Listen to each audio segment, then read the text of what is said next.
Hello everyone, I am BowserJrXD. Welcome to the Virginia is for Racing Lovers 200 at Martinsville Speedway. Race 16 of 16 for the NASCAR Wheel and Modified Tour in 2025. Haven't covered this series as much as I wanted to, but you know what? Last race of the season, Thursday night lights, and we're at the paperclip. This comes just as the schedule was announced.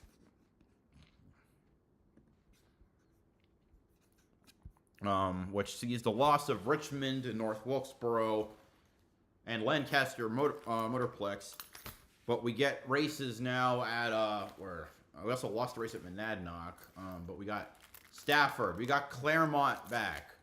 Most importantly of all, our coolest back. We're back in Oxford Plains Speedway. NASCAR going to Maine for the first time since 1991, or at least in the Modified Tour. That's pretty cool to me.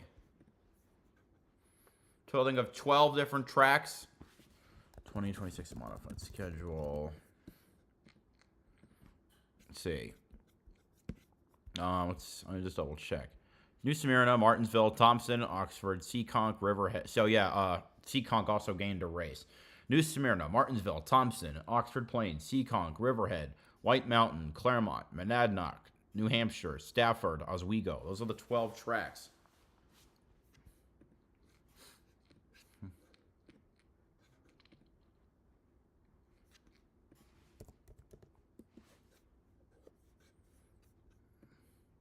And right now we're waiting for them to get going. So I'll go over today's starting lineup for the final race. Starting 28th, driving the number 29, MLM Diagnostics Juxac Electric Troyer for TLC Performance. 45 years old from Hudson, New Hampshire, Mike Marshall. I'm actually wondering something. I've seen, like, the cars referred to with different, engines. Even though, I wonder if,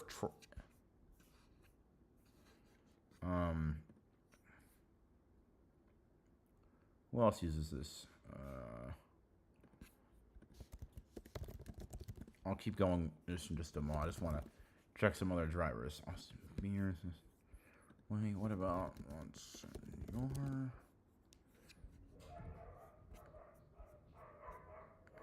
Okay, I don't think I don't think they really know. Okay, starting 27th, driving the number 11, Family Funland LFR for Percy Newman. 40 years old from Kincardine, Ontario, Norman Newman.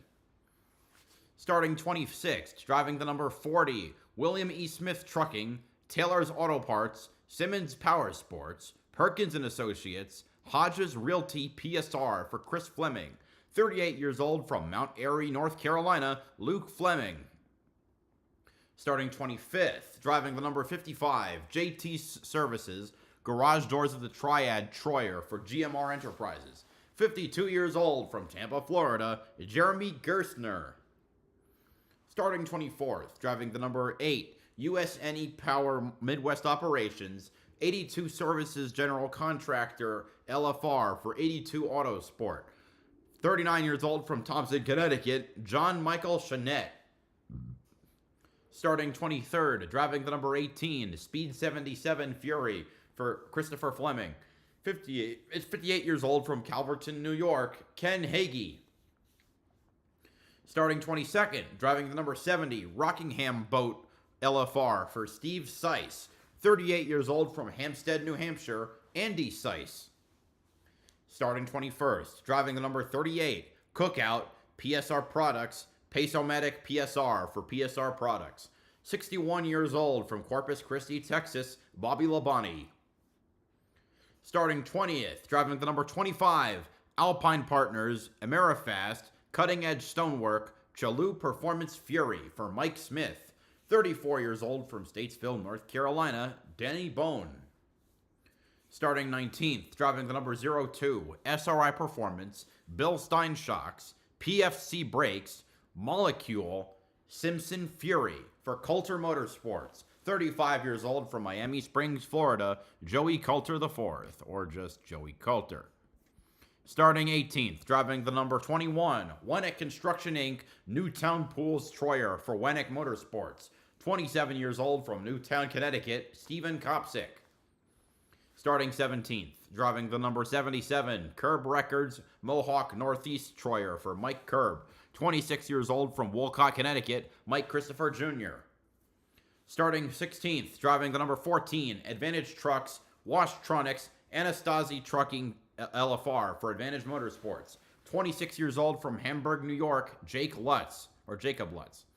Starting 15th, driving the number 99, Drive Shaft Stop Troyer for Drive Shaft Stop Troyer for Mario Jamie Tomino, whatever. For 19 years old from Fredericksburg, Virginia, Connor Jones, the only Virginia-based driver in this race.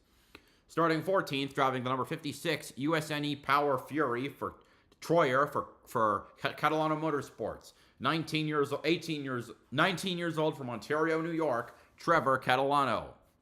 Starting 13th, driving the number 05, Montanari Fuel, Business Time Motorsports, Fury for Teddy Hodgson Racing. 24 years old from Danbury, Connecticut, Teddy Hodgson IV. I gotta hurry this up a bit. Starting 12th, driving the number 60, PD Motorsports, Bar Harbor Bank and Trust Troyer for PD Elite Motorsports. 42 years old from Northampton, Pennsylvania, Matt Hirschman.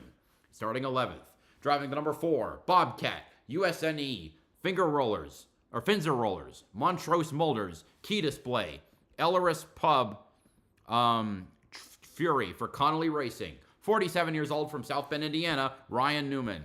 Now for the top 10. Starting 10th, driving the number 58, GAF Roofing Troyer, Fury for Goody Racing. 39 years old from Riverhead, New York, Eric Goodale. Okay, they're going green next time. Bye. So, 9th is the 54 of Tommy Catalano. 8th, the points leader in the number 64, Austin Beers. 7th, Luke Baldwin for his father's team. 6th is Carson Lofton. 5th is Tyler Ripkema. 4th is Craig Lutz. 3rd is Patrick Emmerling. On the front row are the Bonsignor cousins. Kyle in the outside and Justin on the inside, trying to pull the upset on Austin Beers. 200 laps around the half-mile paperclip. They round turns 3 and 4. Here we go. We're green at Martinsville. Season is Justin Bonsignor leads the field down to the green flag alongside his cousin Kyle Bonsignor, and the green is out here in Martinsville.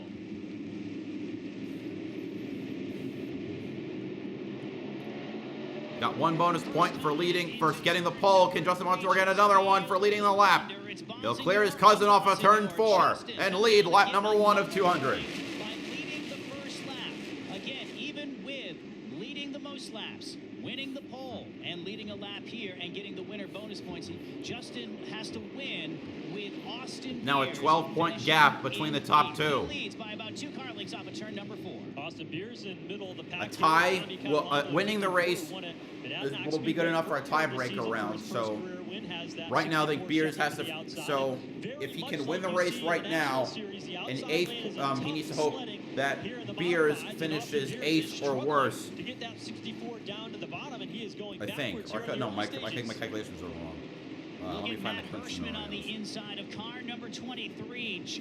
Carson Lofton, just 17 years of age, but racing like a veteran. He's on the 23. Here last year. I'll update the running order soon. Behind the Northampton, Pennsylvania driver, and they will go after it down the front straightaway. Back up in front, it's Bonsignor by 3 car lengths. Here's Patrick Emmerling sliding into that 3rd spot. You go back a little bit further. Carson Lofton still battling with Austin Beers caught on the outside, battling with Carson Lofton. Continues to come to So he's in 10th. As they run, the leader in the points is Bonsignor by 2 or something. Pulls it off of the corner, and again, about as cool as you can expect a 22-year-old to be. Justin, who has been there, he has done that. He's come from behind. He's anyway, so Beers up to 9th. That's just enough winning his first tour championship for Bonsignor. Basically, I had it all sewn up. I wasn't in Austin's position, but I've actually tried to rattle him a little bit, give him some good ribbing, but you just cannot seem to shake the kid. And Austin Austin, cool, calm, and collected, doing exactly what he's done all year. That's be consistent, So, and no, that's what's I'm kept wrong. him in the game and kept him ahead of the game. And their goal was really not to step over the line, and you can do that pretty easily here at Martinsville. You've got that curbing, that black So line 10th that you place see as on the inside. so he would need to finish. So walk to the left side of 9th the screen. place. Oh, we got a spin. Oh, we got a hit. Jones, it goes around, and then it looks The like 99 of Connor Jones is the first to spin. A car clipped him and lost a wheel. It's Bobby Labonte. 38. Yeah, the last time we saw a tire leave or almost leave 146, car, it was, 3, Rivkema at New Hampshire, 7. that spectacular New Hampshire Motor Speedway finish. Rivkema won the race. Now Bobby Labonte early on in the leave. Okay, 60, 64, 14. There we go. That's your new running order. It's a Joe Gibbs Racing font on the number 38. Know where to go, and it does bring out the first yellow. 8 laps into this one, where it's Justin Bonsignore and Kyle Bonsignore, your top 2. Yeah, Tether did its good job on that 38. Let's take a look at what happened. The 99 of Connor Jones does bring out the first yellow font. You don't really see a JGR 3 that often. Couple of different things in that shot.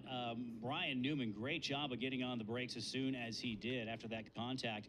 And then Stephen Kopsick in number 21. He's one of the drivers that had to go to the rear for an unapproved adjustment. It wasn't the 51, it was actually the 21, so I misspoke on that one. But having to dig a little bit harder. A driver who started the season off so great with a couple of top 2 finishes, still knocking on the door of that first NASCAR Whelen Modified Tour win. He's got a long way to go tonight if he's going to seal it and make it happen to close out the year. Window net about to come down for Bobby Labonte. So Bobby Labonte will be out who has a grandfather to clock of 28th his place own in the NASCAR Cup Series. And the 2000 champion now with the with the steering wheel up on the dash, and there he is. NASCAR Hall of Famer Bobby Labonte out of this one. Well, we're under the Whelen caution light. The Whelen caution lights are on. Whelen, the official warning lights of NASCAR, trusted to protect first responders. Bobby out to survey the damage, and there you get a good shot of the Whelen lights. Just a tough break. Bobby doesn't race every single week, so it's certainly a treat to see him when he does. And I'm sure as someone who used to just live this, One 40 weeks one a win at year, Martinsville. I it's came in special 2002. to get out here behind the wheel, and the times that you do to put all the effort into this long day of racing. This is a one-day show for the Whelen Modified Tour.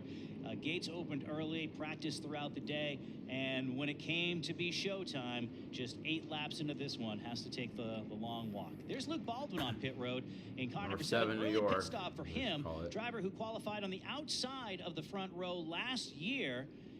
Really came to life. Had kind of a coming out party between North Wilkesboro and Martinsville last year, but a quick adjustment on that 7 New York, and he pulls back onto the raceway. And a splash of fuel, which may become helpful later when we get an opportunity to see more of the field on pit lane. Heartbreak, though, to see Bobby Labonte out of this one. Interesting, you see so many of the NASCAR stars come back and run these races. A prior winner here was Corey LaJoie, who spent a little bit of time in modifieds, had a couple of races on his way up to the NASCAR National Series, and now even Justin Bonsignore, who will be running a double duty this weekend, replacing William Sawalich in the NASCAR Xfinity Series here on Saturday to be able to run for Joe Gibbs and wrap out his 2025 campaign. But of course, tonight the focus here on winning the championship in the Whelen Modified Tour and really putting him in rare company among those champions, guys like Mike Stefanik, who have 7, Doug Coby with 6, and Tony Hirschman with 5. If Justin Bonsignore were able to get that, he would tie Tony Hirschman with most championships in the 3rd position with Tony Hirschman here in the NASCAR Whelen Modified Tour. That modern era since we started in 1985. You know, you mentioned that some of the positions could change within the top 10, and those drivers are racing tooth and nail every lap here tonight just to get to that position so they could get that extra Whelen money, because on the 40th anniversary and to celebrate Whelen's 25th anniversary as the title sponsor, they put in a lot of money from the top all the way down in every single one of those point positions, paying a lot of money. So there's a lot on the line, not just for the championship, for the drivers, though, inside the top 10. There's always something to race for. We saw the 7 New York of Luke Baldwin on pit road. Let's go down to pit road and hear more from Jesse. Oh yeah, guys, I was just going to mention a little earlier when we saw Luke Baldwin make an appearance that before the race he was hanging out with Austin Beers, that I asked Austin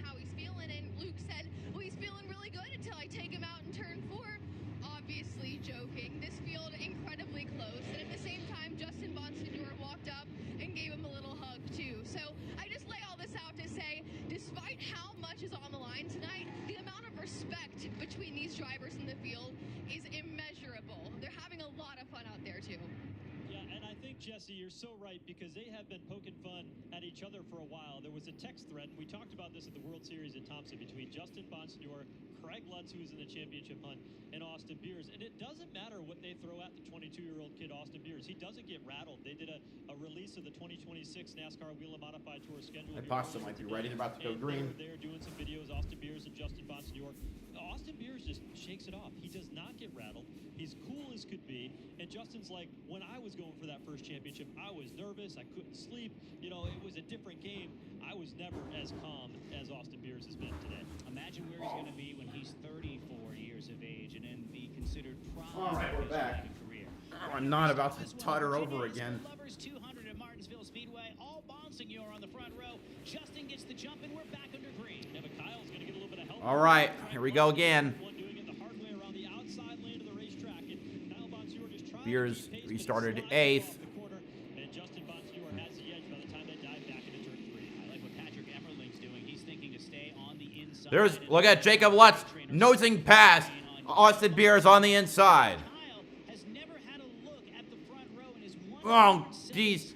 Kyle Austin getting bumped out of the way by Patrick Emmerling. And had a shot at the lead, but now falling into the clutches of third place. Craig Lutz, see if he can follow as well. Third this time in turn 4. He'll go to the bottom. Did you see Oh, Kyle Monsignor storming his way, trying to nudge his way past Craig Lutz. Someone's on pit road. Hoping it's just Connor Jones. This is Tommy Catalano. I guess a 54 machine. Just outside the top 5 and having a good start to his night here. I wonder if it had something to do with the gender reveal party that went on in the 54 team and they blew out some pink smoke, because we found It's out a girl. they really do this. Congratulations to the We found out Catalanos. the Catalanos are expecting. Looking for their first baby girl. His wife Allie. She's gonna be the 5th Catalano to join in. Yeah, there was because before Trevor and Tyler, there was Timmy and the 45. Okay. For the moment, and you see what that cost Kyle Bonsignore. Second on the restart, now has slipped back 54, behind Tyler 60 Rickman, Hirschman, and he rides it Lutz, down. Beers, Tyler Rickman, Trevor. running or completing his first full season as a driver of Old Blue. We talked about the storied history of that race Austin car Beers and is all running the in wins and championships.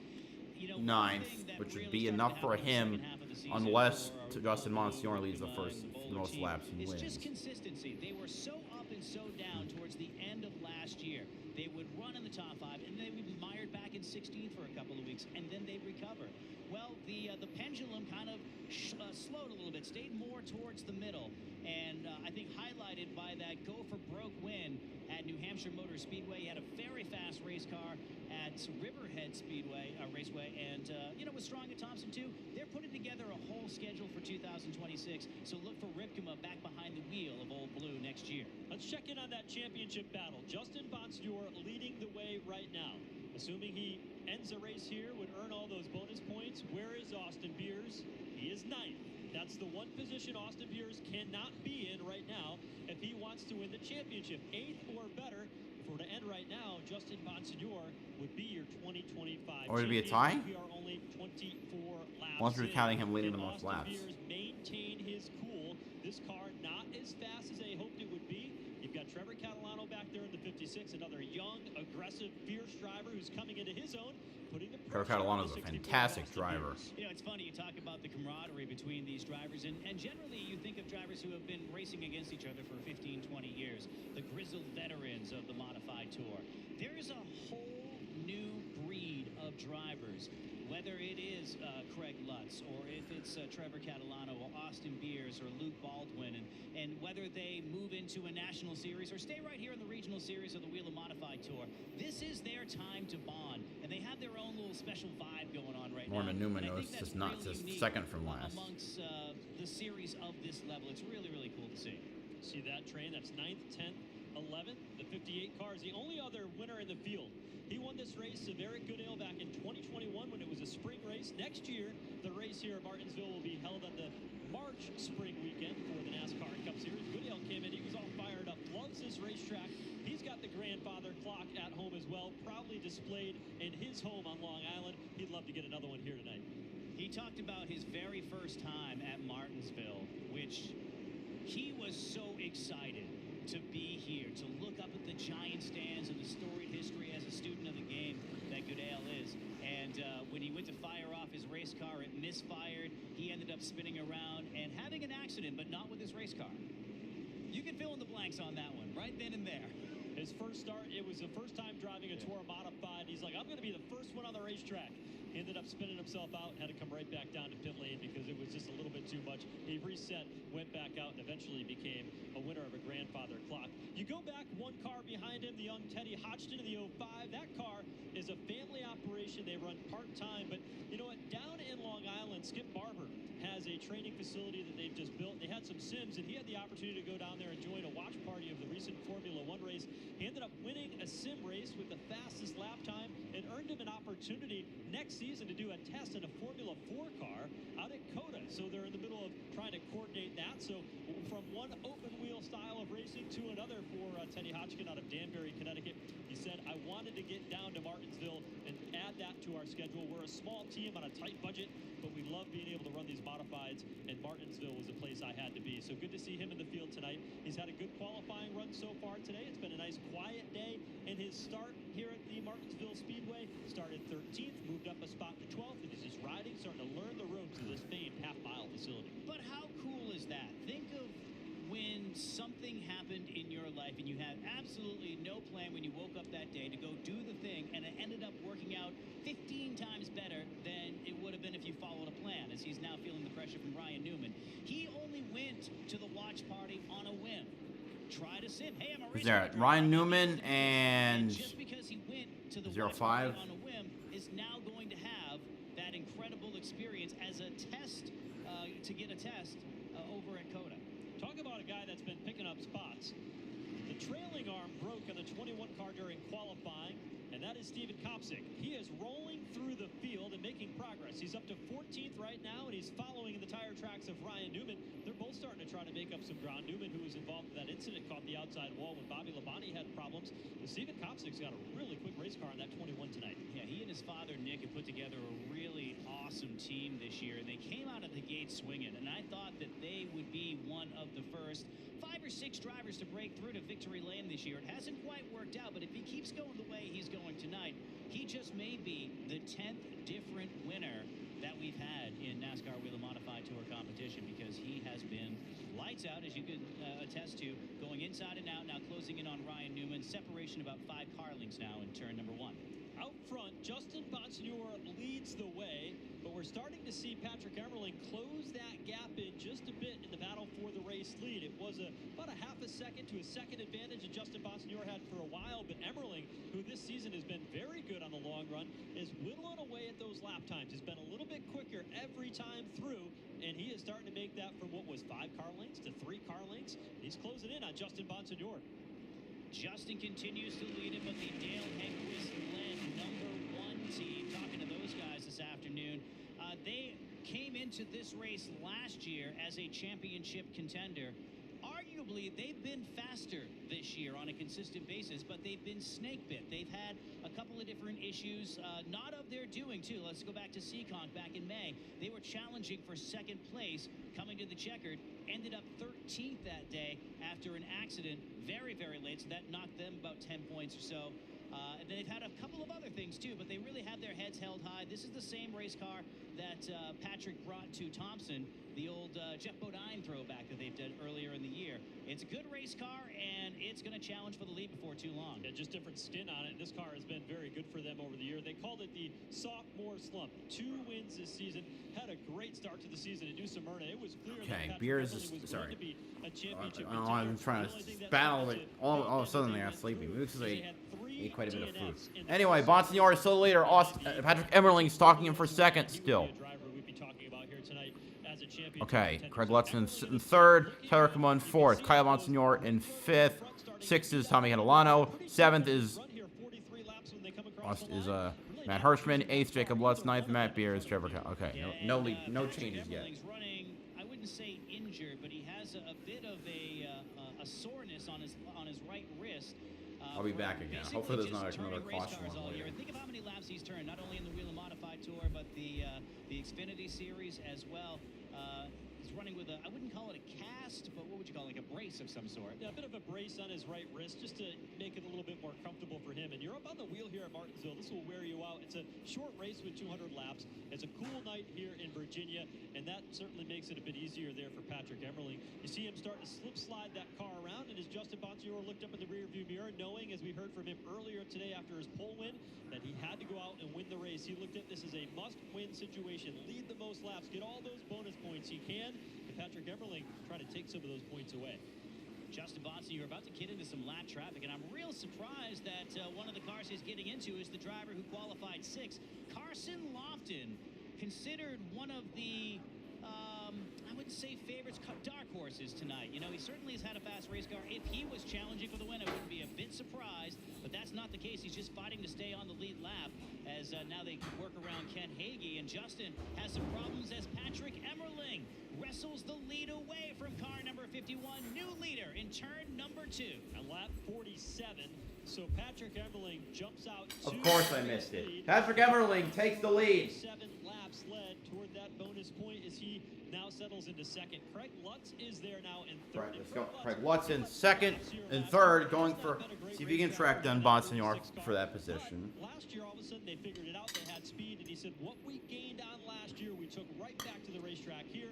And Craig Lutz, every time this season we go to a NASCAR affiliate track, whether it was earlier this season where he won at Richmond Raceway, New Hampshire Motor Speedway, where he had a strong car but didn't come home with Didn't he win North Wolfboro? All-Star Weekend at North Wolfboro, Yep. where he scored the win there. He has been at the front anytime it's been a companion weekend with a NASCAR Cup Series. And they have the best pit food of all of them. They even have the pumpkin Reese's. Yeah, well, it's, you know, it's Halloween. Oh, right? Halloween's Awesome. next I mean, week. it was a great It'll be little that's touch when over there. they have And the also Friday hang out with Craig, too. Phoenix And, race down. That will be just like Halloween. we were saying earlier, You're lapping Jeremy Gersner. Notebook.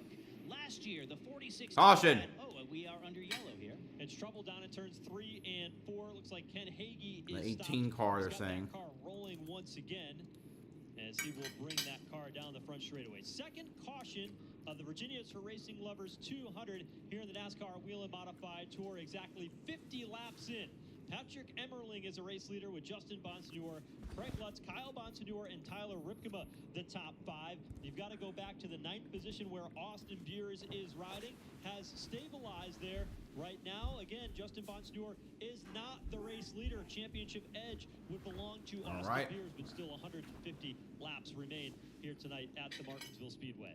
To Justin's point, when we were mentioning on pit road of the gap that he had to make up and what he would have to do, he said, hey, that's why we run all the races. That's why we run all of the laps. You never know what's going to come down. And he, as something we were talking about earlier, the respect level between a veteran like Bonsignore, and it's not like Austin Beers is a rookie. He's been at it for a couple of years now, but relatively young, trying to become the youngest NASCAR Wheel and Modified Tour champion. He said the kid is not rattled, but, you know, here's what I need to do, and I can do it because I got nothing to lose. I'm going for it. And, you know, one thing I think we might see out of Justin, and we've seen it so far here tonight, is something we haven't always seen this year, and that is going for broke. He's been, I would say, off a little bit this year compared to what he's done in the past couple of years. And for an off season to be second in place with 2 wins, that's pretty amazing. We'll see what he can do. Dominated the first 47 laps. Patrick Emmerling now out in front. And they're going for pit stop. Under the second caution of the evening. A little bit of a longer run here that time through. You go back through the history of this race. You tend Mike Marshall getting a free pass. We had the first caution came out on lap 18, and then a good 30-lap run or so to bring us to this most recent caution. Waiting for pit road to open, and just as a reminder, the NASCAR Wheel and Modified Tour, you can take either fuel or tires on one pit stop.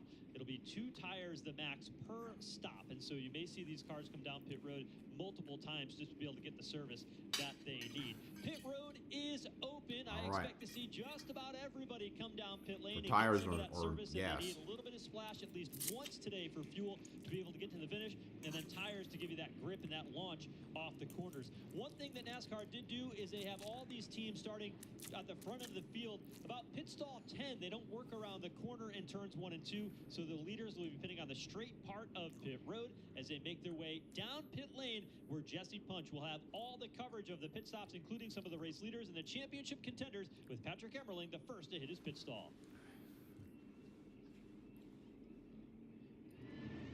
51 of Justin Bonsignore taking 2 tires now. I talked to Ryan Stone before Stone, the crew chief of number 51 for Justin Bonsignor.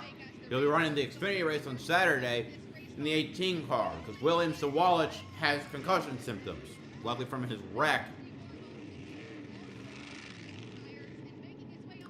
Yeah, he had a wreck at Talladega that didn't seem. Well, I didn't think this would look that bad, but I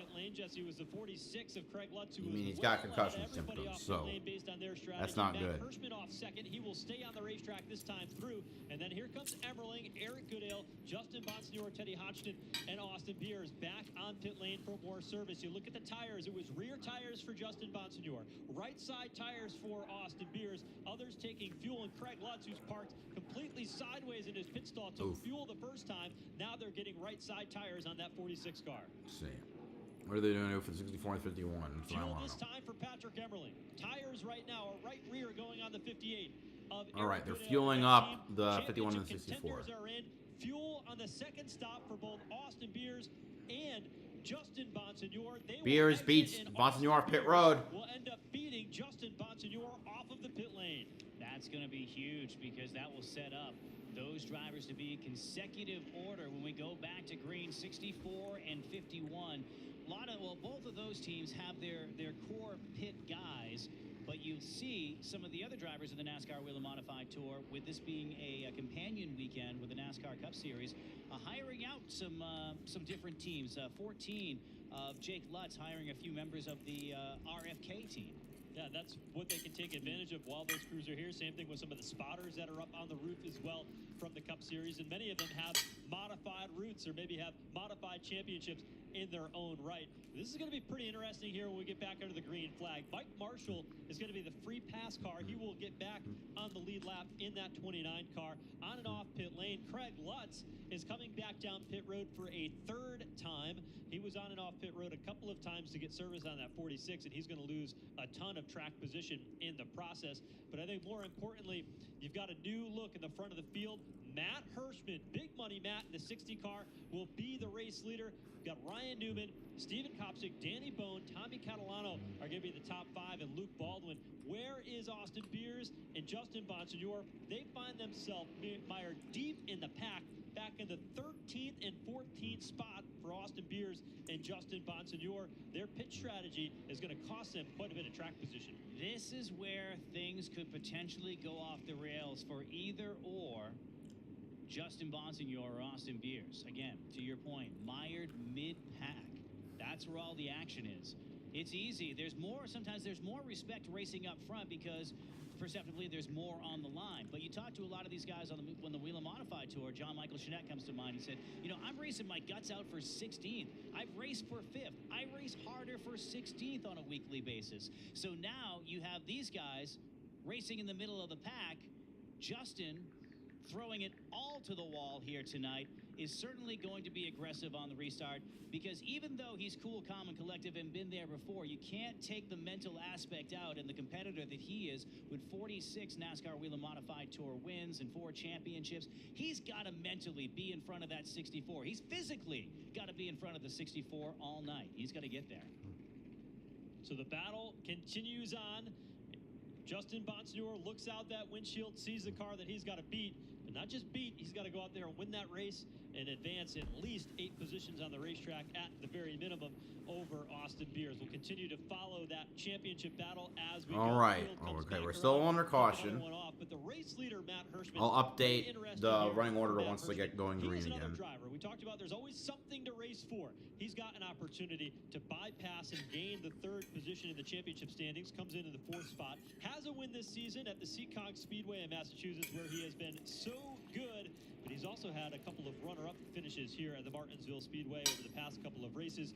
He's a 10-time winner of the Wheel and Modified Tour, and Matt Hirschman has won everything he could win in modified racing. He would love to have a grandfather clock, and when you get that 60 car out front early on with the speed that that car normally has, everybody takes notice. He has some major pit strategy. You mentioned he picked up a win at Seekonk earlier this year. Seekonk appears on the 2026 NASCAR Wheel and Modified schedule, which was released earlier today. Not once, but twice. Hirschman has to love this. Going to Seekonk on May 16th and back on July the 1st. A 16-race schedule, which includes the first main date since 2021. As a Manor, I love that. So they're going to the Oxford Plains Speedway on May. Make sure you bundle up. It's going to be windy. They put the planes in plane. And going back to White Mountain Motorsport Park, who's going to love that? Kyle Bonsignor picked up the win last year, or this year. I love New Smyrna. You start things off in a companion of NASCAR Speed Weeks leading up to the Daytona 500, the Great American Race. It's a great week there. Martinsville here in the spring, and Thompson Speedway, which is a track that I spent a lot of time at in my career. You look at Stafford Motor Speedway, though, Friday, August 28th.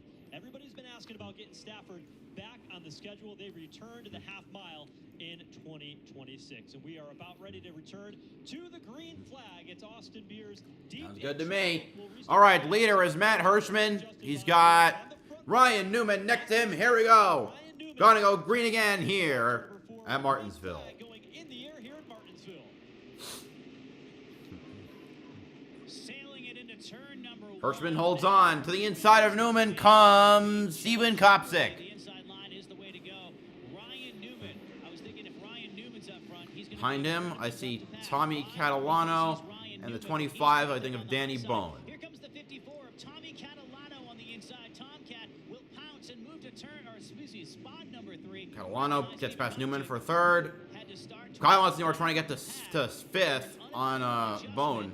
The driver with 2 second-place finishes this year. Beers stuck on the outside. He's next to Luke Baldwin. Where's Justin? Newman a bit, turns 1 and 2. Newman nearly I think he's got farther the back. bumper over there in turn 3. Where's our championship point leader? He's working the outside lane, the 64 of Austin Beers. Restarted in 13th. He's already up to 8. Baldwin half a car ahead going down the backstretch. Right in front of But Beers is hard charging. Maybe better because maybe a consequence of him going with right sides instead of rears. One of the fastest race cars on the track. They had a pit miscue last year, and talking to him this afternoon, he said that's basically the reason why we didn't end up He's with next the to, still next to Luke last Baldwin. That team races part-time. That was a good outside run for Beers. Every single time he's been And out it looks there. like he's going to get past Baldwin. A collegiate athlete back in the day, and now He does. He'll pull to the inside. Luke Baldwin, he swings to the outside, and everybody tries to stack up right behind the 25. Meanwhile, back up towards the front, here comes Tommy Catalano. Tommy Catalano to the inside of Steven Kopsick for second. Kyle Bonsignor rooted. Gets Ryan it. Newman up out of the way to move into 4th. His car charging forward as well. Beers in the right-hand side of your screen, able to break free of that hornet's nest. He's got a little bit of Beers been able to cut through the pack. Monsignor is not. He's stuck 5 cars behind. About not necessarily liking a Well, 6 racetrack. positions He behind. flips the switch and then goes out and does extremely well. This happened earlier at Monadnock. This Here year. comes Tommy Catalano. Oh, man, he was getting right to the backside of Matt Hirschman. Dramatic fashion, and now he's all over the back bumper of Matt Hirschman, sets him up down the back straightaway. Good exit speed for the 54 of Tommy Catalano. Dives to the inside. Catalano to the inside. Little bit of tire tag, and Tommy Catalano takes the lead. Kyle Monsignor has worked his way up to 3rd now. And let's update the running order. It might be something amiss with the number 60 of Matt Hirschman. It's 4, just a little bit 6. too, because Catalano in just the last 40 seconds has opened up a 5-car length advantage, and it's growing off of turn number Here we 4. go. Here comes Kyle Bonsignor to the inside. Kyle, who started 107 races in NASCAR Wheel and Modified Tour competition, has Justin a few Monsignor up to never 10th. a start on the front row. I think he's more concerned with finishing on the front row, and especially P1 getting that grandfather clock. The man who loves Halloween, we'll talk more about that as the show rolls on, rides in 2nd spot. Kyle Bonsignor tipped the cap to his crew chief, Cam Durant, a very experienced... Justin lining up a move on Joey Coulter. Takes it. 9th. Here comes Craig Lutz right behind him, trying to pass the 0-2 as well. Continues to make up for lost ground. Remember, he was on pit road 3 times under that caution, but put a period on the 22 car of Kyle Bonsignor. Just kind of thinking through how good they get in the second half of the race. He's second and starting to close in on the race leader, Tommy Catalano. For all the noise we talked about with Craig Lutz pitting 3 times and mired back in the field and how that could be a problem, how about the one of Patrick Emmerling? Emmerling, one of the fastest guys early on. He's behind Trevor Catalano going down into turn number 1. They're outside the top 10 right now as they're just trying to break in right now. Patrick Emmerling officially or unofficially 13th on the racetrack. Go back a bit further. Danny Bone in the 25 machine. Great to have him with us. Ran the Smart Tour much this season. Battle for the race lead. Kyle Bonsignore to the back of Tommy Catalano. Can he make the move? Drifts up off turn number 2 as Kyle Bonsignore tries to find racing room. That 22 car looks really sporty here tonight. A tremendous amount of confidence out of Kyle Bonsignore as he continues to close in and put pressure on the race leader. You know, he started the season off with terrible, terrible luck. And talking to him about mid-season, this is before he picked up the win at White Mountain, I said, what keeps you coming back? You always have a smile on your face. You're literally the happiest guy in the garage area some weekends. He said, you know, if we didn't have speed, if we weren't running strong, I don't know if I'd really want to do this. So they get luck on their side. They have a couple of races come their way. And, you know, you look, one of the key stats about Kyle Bonsignore that I see really standing out this year is the fact that he's led 221 laps. That is more than 3 times the laps he's led in any other season. So a grizzled veteran who's performing at a higher level than he ever has in 2025, going after the lead. Tommy Catalano currently shows the way.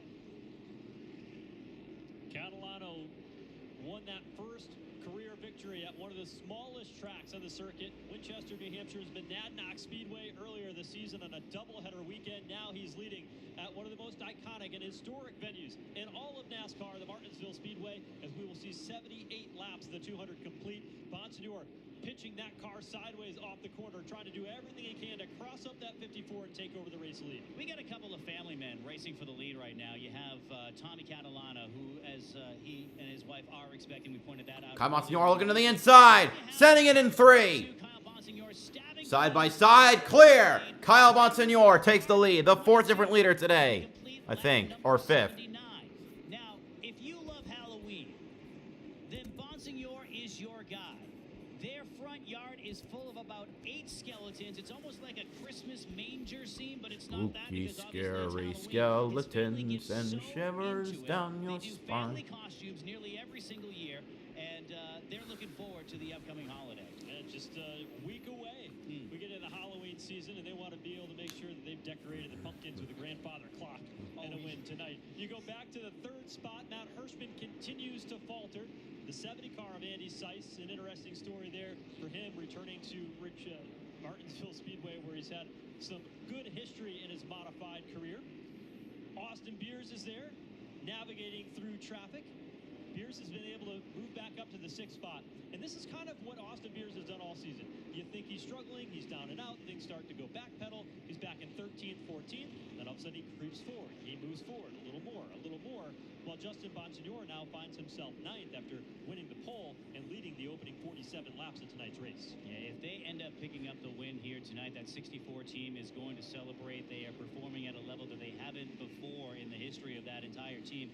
Mike Murphy, we talked to him earlier this afternoon, and just saying, you know what, you have that he has that Irish flair that he brings to the modified tour, and he's just a jolly guy. And he said, no matter what happens here tonight, we've accomplished so much. I really want the championship. And sure enough, we're going to celebrate. He's overcome some health issues in the last couple of years, but at 68 years old, he's ticking, and he's cheering on his driver right now. Go back behind him, Tommy Baldwin, the 7 York machine. Luke Baldwin behind the wheel of that car. Made his debut in the Craftsman Truck Series here in Martinsville in the spring. We'll have another opportunity to run at Phoenix and get some more laps in the Craftsman Truck Series for Thor Sport. That car Battle here between Luke Baldwin and Jacob Lutz inside in turn 1. Jake Lutz for 7th, that team, just behind this is, Austin Beers. As I mentioned, he was 3rd place last year, fastest on the racetrack towards the end of the race, using guys from RFK Racing. Now, Joe Stearns, the car owner on the number 14, that's deliberate. The font on the 14 is deliberate. The color on the 14 is deliberate as well. Big AJ Foyt fans, and it's a tribute to him. They would love to run the full tour, but they really concentrate. And I asked him earlier, I asked Joe, I said, you know, how far in advance do you plan out the season? He said, I look at a spreadsheet, I look at what we can do, where we think that, you know, Jake's going to succeed and everything, because every time, you know, they do race, they're up in the top 10. They're up in the top 5, and that is that's certainly planned. It's not something they really fall into, because they pick and choose wisely. even though they'd still love to run the Tour. Now feeling the pressure from Justin Bonsignor, who's found some speed in that 51. When you look at the stopwatch, Justin Bonsignor has one of the faster cars on the racetrack. His cousin Kyle Bonsignor, the race leader, is quickest right now, but Justin... Bonsignor passes Craig Lutz for Jacob Lutz for 8th. Lutz into turn number 3. So a fast race car, but the loss of that track position really starting to hurt Justin Bonsignor here as we make our way closer to halfway. Car number 51, 4 championships, 46 wins, and about this time last year when he had rolled off 3 wins in a row and he had passed Reggie Ruggiero for second of all time on the list, he started to look at Mike Stefanik's record and wonder if he could actually make it. And Justin, I believe he was 36 or 37 at the time. He thought, you know, if I do 2 wins a year for the next 15 years, I'm going to be right in the thick of things. And of course, his life has changed quite a little bit. Delivered a baby in a parking lot earlier this year, and you know, certainly has some Xfinity Series experience too. So some different life changes, some different racing changes for the 51. I wonder if he still has the fire to continue to run for the next 25 years. And I asked him that earlier this afternoon. He said, maybe not. I don't think I'm going to be out there that long. And I think a little differently than I did 1 year ago. And my racing career has become a little more condensed as other things have started to take precedence. And we've seen that a lot with many different drivers who are about this age group where they don't want to miss, you know, the moments of being a dad in his case. There's no doubt that Justin Bonsignor will go into the history books as one of the great wheel and modified tour competitors of all time. He's got a lot of racing left in him as he tracks down Luke Baldwin in that 7 New York black machine directly ahead. And he's getting a little bit closer to that championship foe, Austin Come on, Beers. Beers, get him. But right now, I mean, sorry, come on, Bonsignor, get him. the 64 car of Stuck Beers behind the to 7 win New that York World of Series Luke championship Baldwin. As we're just 5 laps away from halfway. Luke Baldwin's got a bright future ahead of him in that 7 New York. Been great seeing him, now a 2-time smart modified tour champion. Big win at North Wilkesboro last time out. And that 7 New York and that team, they've been part of this all season long. Couple of different drivers in that car this year. Great to see Doug Covey get back behind the wheel, albeit for a short period at New Hampshire Motor Speedway with mechanical failures there. The 7 New York and Luke Baldwin certainly has a bright future ahead of him as well. Luke Baldwin continues to impress at the young age that he is. Last year when he won the Spartan Modified Tour Championship, and he had a wheel-in race the very next day. I saw him in between. I says, hey, champ, congratulations, nice job. You know, how'd you guys celebrate? He says, I went to bed. I got 8 hours sleep last night. He's very disciplined and wise beyond his years, and it's that discipline that has helped carry him to his early success and his Gonna buy a lap rapid car. rise through the ranks, as you mentioned, running for 56, I think Sport this is. earlier this year, having another opportunity at 56. Phoenix, looking for big things out of that number 7 too. But if he were just throwing caution to the wind and you know, living like a hooligan, I'm pretty sure he wouldn't have those opportunities. I'll take 8 hours of sleep any night. Let's go. When's the last time you got 8 hours of sleep? I gotta ask him how he does that. I got 4 hours of sleep. He doesn't have to get up to pee. Let's go down to pit road and hear more on. Damn, you know, this race is going by a little faster than I thought. We're almost at I halfway. just wanted to add on to what you guys were just discussing when you mentioned Luke being wise beyond Little his bumper years. from Bonsignor to Beers Baldwin. Pulls to the inside. Launches it into 3. Baldwin defends. Smart Tour, and he says just 4 years ago he was just a race fan. He thought it'd be cool to try driving a car, and now look at him, a 2-time champion and holding his own in the NASCAR Wheel and Modified Tour. You said it, a very bright future for that 7NY of Luke Baldwin. And that's so true, Jesse. You know, it's so easy to think. He grew up in a racing family. His grandfather, Tiger Tom Baldwin. His dad, Tommy Baldwin, successful crew chief in NASCAR. But he only got behind the wheel a handful of years ago, driving some legend Let's cars, see. scaled his way up. He took to it very quickly. No more And you can see ways. the success just pretty much right out of the gate. There we It go. defies the current trend of you have to start when you're 5 years old. So many of today's kids start at that age, and if you start, say, in racing at 13, I know, so now we're halfway. you missed the mark and you missed all of those formative years.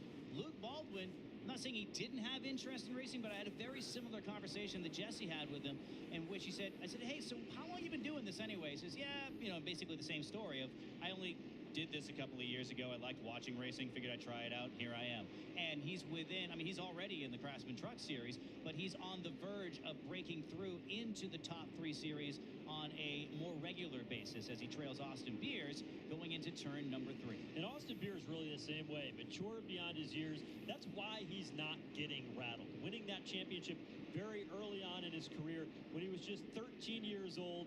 He's got 4 championships in all, including the Race of Champions Tour, where he's a champion there. He's been through this championship battle, the mentality, the grind, week in, week out, and try not to lose much sleep. I said, how much did you think about what tonight would look like here in Martinsville? He said, you know, honestly, I had to work a ton this week. He installs fences for a living out in Pennsylvania. He said, I had to work a lot this week, and that allowed me not to put a lot of time and thought into my race car because I didn't have time to do it. And I think when you roll into a race and you're fresh and you're ready to go, and he probably got 8 hours of sleep too, that he's all set. He wasn't worried about it all week. His mind was too busy on other things. That's what I'm going to start adopting that policy. Just work, work, work, work, work. And what are you doing? I'm avoiding my feelings right now.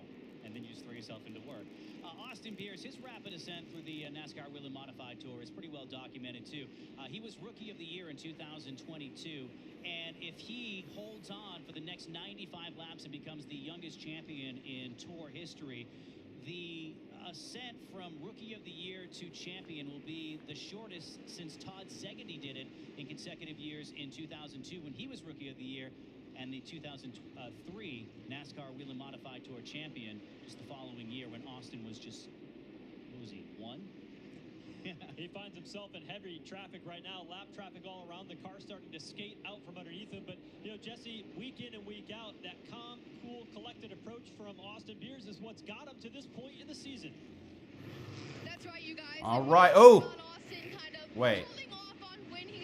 Okay. Luke Baldwin passes Austin Beers for 6th. Confident here, but I really haven't started thinking about what this race is going to look like, and we have a caution out. Caution. It's exactly what we heard too as well. Third caution. Finally. Here in the Virginias for Racing Lovers 200 at the Martinsville Speedway, the series finale for what? NASCAR Wheel and Modified Tour. As the field circulates around here, gets caught up with the pace car here in the back straightaway. There you see the 64 pit sign is out, and they are getting ready to bring this car down pit lane. This is about the opportunity you want to come get those final adjustments and a critical pit stop for the 64 of Austin Beers as he marches ever so closer to that championship.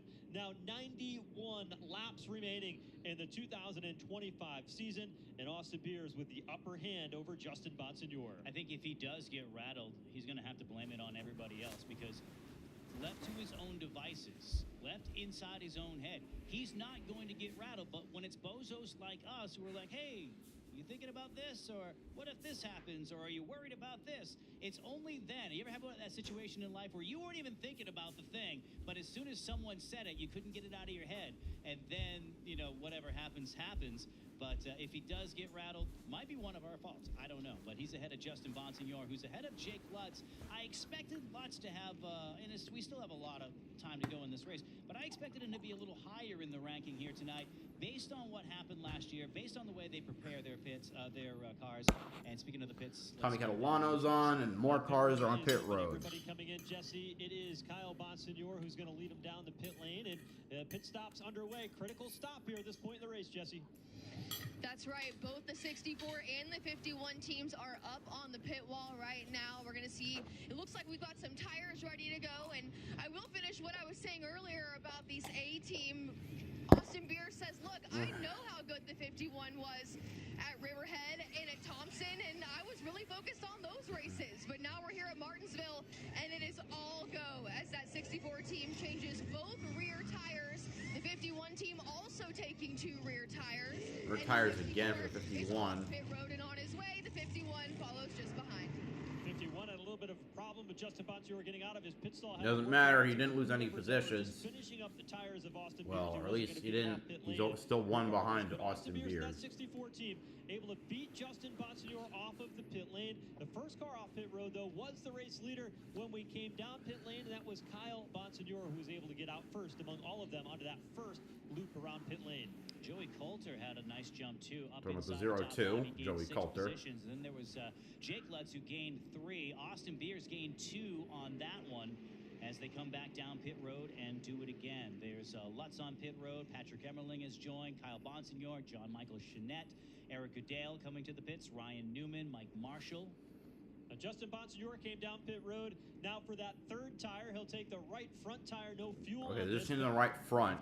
They get 9 tires for the race. And he is out on track, will gain a lot of track position over the 51 of Justin Bonsignore, who's trying to do everything he can to get some more speed out of that 51, but he's going to be deep in the pack when we get back under the green flag. And Austin Beers trying to stay as close to the front as he can to maybe get that bonus point for leading a lap. Just a little insurance for him. A couple of drivers flying under the radar here in this the middle stages of this race. You have Tyler Ripken in car number 3, his first full season with the old blue bowler car. And to see that team really gel in the second half of the year has been amazing to see, and had a little conversation with Tyler a few weeks ago. He said, you know, it's great to finally have things smooth out a little bit so we can plan for races 4 and 5, events ahead. And I said, well, there's only 2 races left in the year. What are you guys doing? Oh, yeah, we're already planning for 2026. Even when they hadn't seen the schedule, they kind of had an idea how things might flesh out. And I think going into a brand new season with the notebook that they were able to build, both the team and the driver, really going to pay dividends for number 3 next year. Look for them to make a bit of a jump. Let's talk about the 64 of Austin Beers. So a 2-tire stop, take rear tires only, will get him 5th. Justin Bonsignore will restart in 12th. But let's unpack this team a little bit. Mike Murphy, the car owner of this team, has been at this Kalen for years. He started Motorsports, his wheel and the modified 64 team in 2006. He's had a lot of great drivers, originally starting off with Ron Juhas. Now, how did he end up here? We talked about the pride of Ireland. Well, he was from Waterford, Ireland. He moved to Waterford, Connecticut, where there happens to be a short track there. I can actually see that the front bumper of the 64 has the colors of the Irish flag. Wait, no. Yes. Yeah, green, yellow, orange. That's right. From when I went to India, but it's also Irish. But put him back behind the scenes to work with this team. There's a 3-headed monster here. You've got Eric Beers, who's the dad of Austin Beers and a modified tour regular himself. There's Ron Juhas in the ball cap on the left-hand side. He was a driver of the 64 car for many years, never got it to victory lane, but Austin Beers was able to do that. And the man on the right with the glasses, that is Sly Zabin. Tonight, if he could win the championship, he would also add his name to the record books. It would be his 5th title ever. He won 3 with Mike Stefanik along the way. Ooh. He won 1 with Ryan Preece, who ironically enough, if Austin Beers wins this championship tonight, will break Ryan Preece's record for being the youngest wheel and modified tour champion. Sly Zabin, one of the brightest minds in the wheel and modified tour, looking for his 5th tonight. He won his first championship as a crew chief in 1989. So I gotta check how old the boss Austin Beers. Beers is broad scale across the globe. This doesn't he's mean 22 anything, years to me, old. To racers, winning a wheel and modified tour championship is our whole world, and that feeling since 1989 has never Priest gone must away. have been And what? tonight, I've got an opportunity to do it again. I never Priest thought I would be is here 34, again so he would have to win been a also championship. been Sly 22, Zabin, so you just see him barely. crunching the numbers down there, looking at the laptop, studying the game with Ron Juhas, a key part of Murphy's number 64 team in the Getting ready to go green again. Luke Baldwin and Craig Lutz are the leaders now. I like that eye contact. I know what you're thinking, but here's what I'm thinking. Let's do the best for the team. Let's go get that clock. Let's go get it. Here we go. Green, green, green again. Green flag is back. Bit of a... Oh, we got a wreck! It's Matt Hirschman and Justin Bonsignore sneaks through to the bottom. Jesus Christ, half the field was in that. My God. Matt Hirschman, Kyle Bonsignore, Tyler Ripken, the 77 of... Who was in the 77?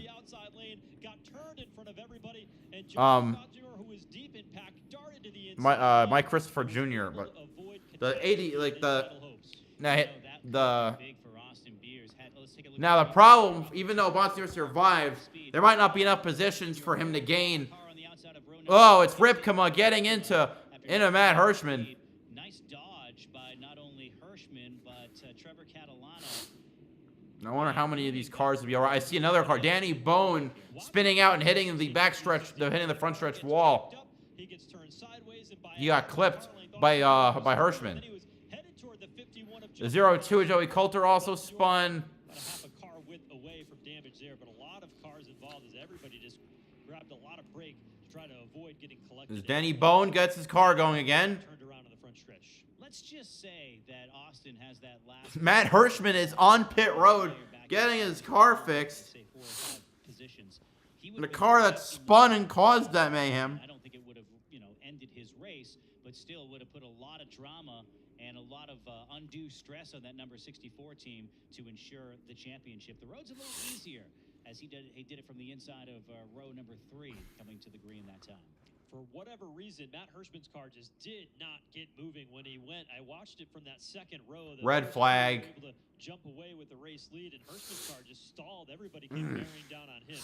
Red flag is out. Sean Houlihan displaying that from atop the flag stand here in Martinsville, and the field is stopped in turns 3 and 4 while they work on just cleaning some of the debris off the front straightaway, with about 15 cars in all that were piled in. So there's a bent rim and wheel left front of Matt Hirschman, and plenty on the of damage 60. as that bumper is pushed heavily in, hopefully not punctured the radiator on that 60 car. Hirschman will look to race another lap. It's going to be a long pit stop as we're under red. Are they able to? No, they aren't able to work on the race car right now, but waiting for it quickly to come. Let's just take a look at this one more time.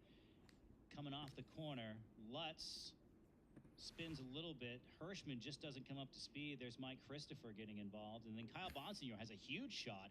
He's the one that caused the damage on the front of the 60.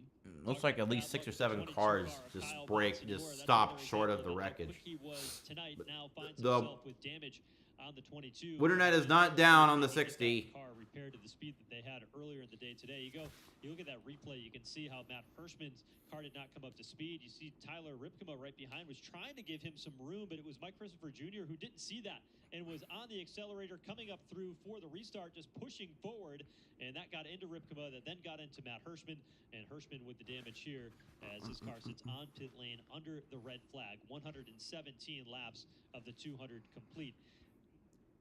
Shout out to our camera guys here tonight, too.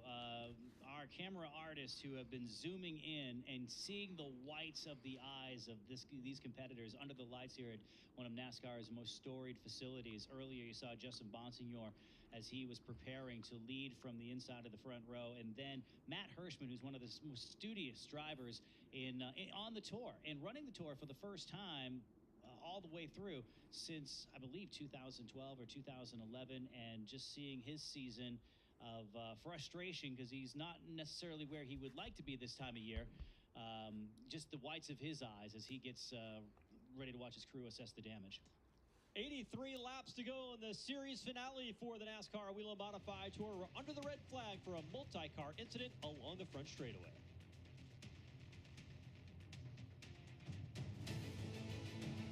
We couldn't do it without Whelen. I don't believe we've ever taken a product off that was broken. It was, we put the car out of service. What price do you put on a life? We don't want to run the risk of causing loss of life through our response. Whelen sells peace of mind.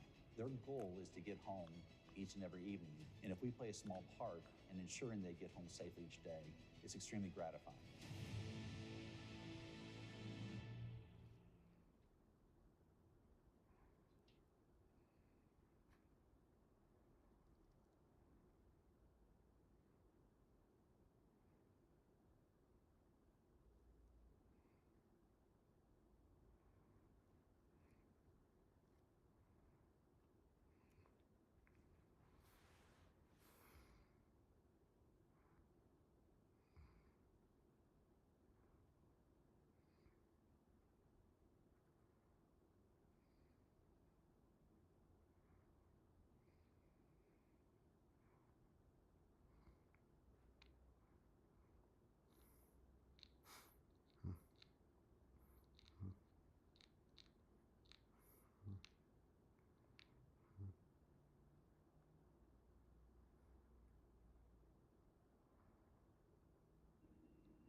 Now we just wait and wait and wait.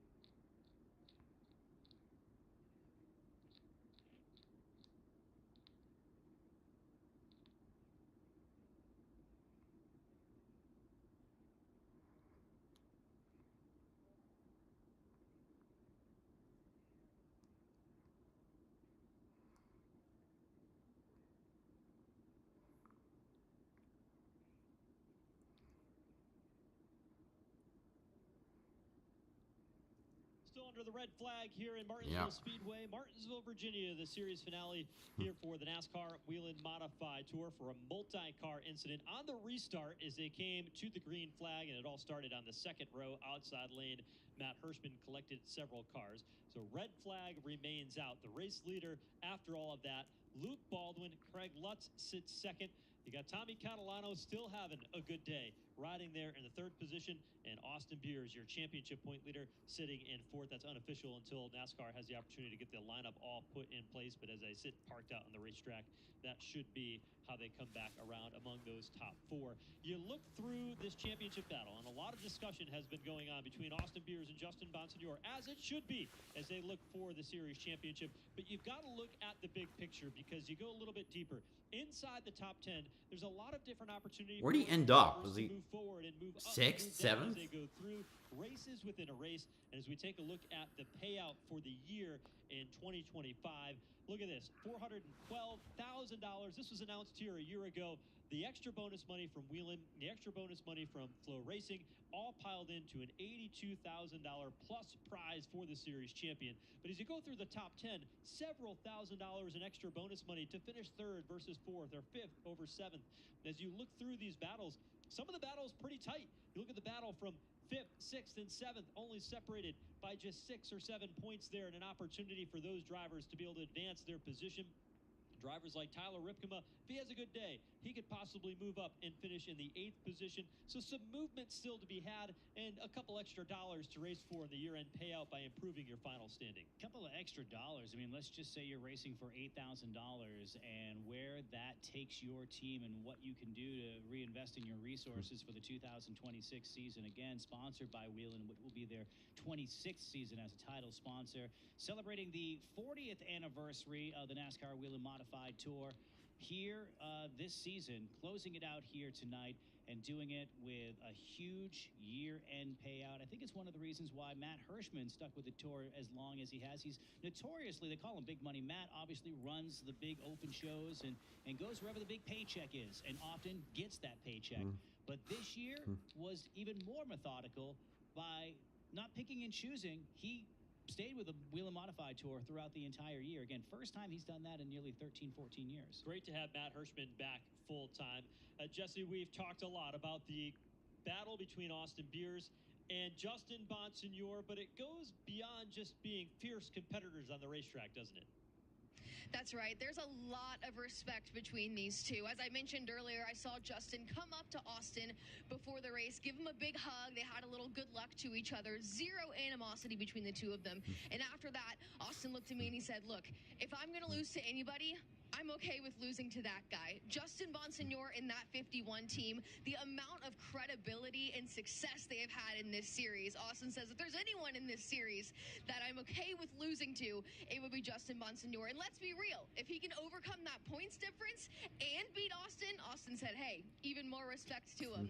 So you see it's these fourth. teams, It's they're as chummed they up down run. the Well, road. There's a given lot that of he's energy led a lap or between the multiple two of laps them, and despite how much is won the pole, right now it's a 12-point deficit that he needs to make up. Justin Bonsignore and Ron Silk, by the way, they pit in the paddock area. Their trailers are right next to each other. They're rubbing elbows while they're in the garage area trying to work on their race cars. They hear and see what their opponent is doing mere 3-4 feet away in the garage area. There's no secrets here when you're running for a championship. They're pitted next to each other, even on pit road. The first two pit stalls here tonight, they can see exactly what their opponent is doing as they eye this championship tonight. You know what I've seen out of Justin in just the last 3 weeks? And you've been watching him a lot longer than I have on a week-to-week basis, but I've gotten to know Justin quite a little bit, and to see him move into a new phase in his career, he's still up in front, he's still challenging for championships. Heck, he could win one here tonight, but just the way he seems to be fostering some of this younger talent. And think of when he started winning his championships. There were drivers that, you know, he idolized and he was on the come up, and now he's paying it back. You know, he's a little south of 40 years of age, and, you know, with the wealth of young talent in this division, whether it's Luke Baldwin, whether it's Austin Beers, he is the guy that is going to race you hard he's going to teach you a few lessons, but he's also going to take you under wing and say, hey, you know what? This is just fun. We're family. And you know, we're going to fight like family, but we're also going to treat each other like family in the loving sense as well. Great to see that out of Justin Bonsignor, adding something more to his resume.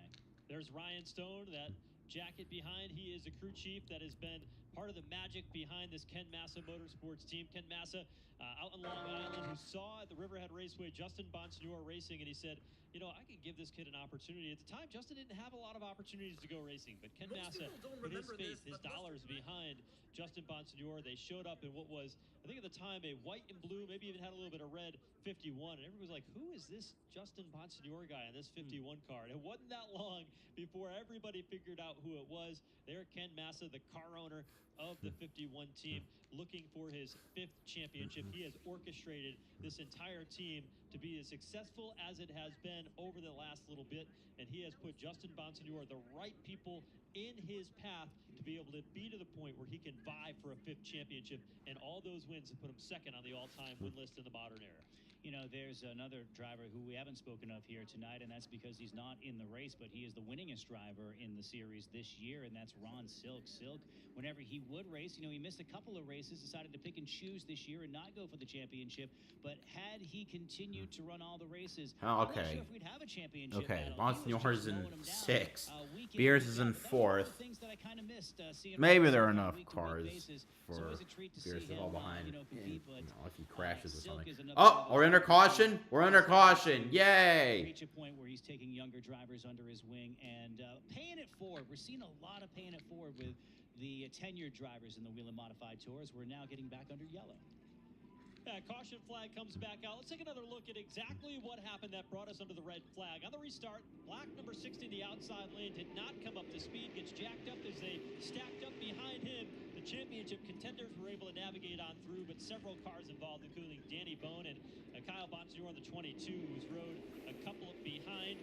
There you see the 77 turning the 3 into the 60, and it was on from there. So several cars involved. Teddy Hodgson, Joey Coulter got a piece of that, Stephen Kopsick, and others.